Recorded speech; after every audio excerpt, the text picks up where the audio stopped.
সোমবারের কর্মব্যস্ত সকালে ঘুম থেকে উঠতে দেরি হলেও দুজনে মিলে সব সামাল দিলাম।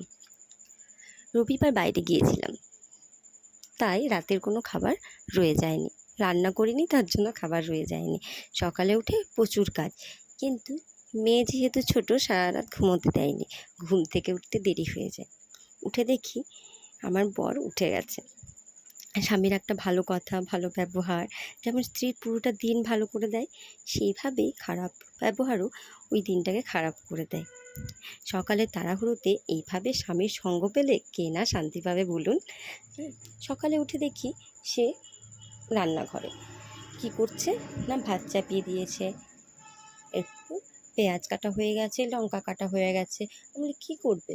সে বলে আলু সেদ্ধ দিয়েছি, আলু সেদ্ধ খাবো। আমরা আলু সেদ্ধ খাবে, রুটি করবো না? সে বলে রুটি করবে, ব্রেড আছে না? বলছে ব্রেড দিয়ে আলু মাখা কেউ খায় নাকি? চলো এগ টোস্ট করি। বলছে না, আলু মাখা দিয়ে খায়। কিন্তু যেহেতু আমরা দম্পতি, সেহেতু দুজনের মতামতকে আমাদের কী করতে হবে, উপরে তুলতে হবে, তাই না? সেই জন্য ঠিক করলাম যে চলো তুমিও আলু মাখা, তোমার আলু মাখাও খাওয়া যাক, আমার এগ টোস্টও খাওয়া যাক। ভালো খাবার তো, হেলদি ফুড, তাই না? শুরু হয়ে গেল আমাদের জোগাড় যন্ত্র। সে তৈরি করতে লাগলো তার আলু মাখার জন্য পেঁয়াজ এবং লঙ্কা ভাজা। আমি তৈরি করে নিলাম এগ টোস্ট। দেখুন কি সুন্দর করে ও আলু মাখা তৈরি করছে। ও প্রথমে খাবার খেয়ে নিল, কারণ ওকে অফিসে বেরোতে হবে। এভাবেই যদি প্রত্যেকটি স্বামী নিজের স্ত্রীর সুখ দুঃখ বুঝে তাকে হাতে হাতে সাহায্য করে, তাহলে প্রত্যেকটা নারী প্রত্যেকটা দিন কি ভালো কাটবে, তাই না?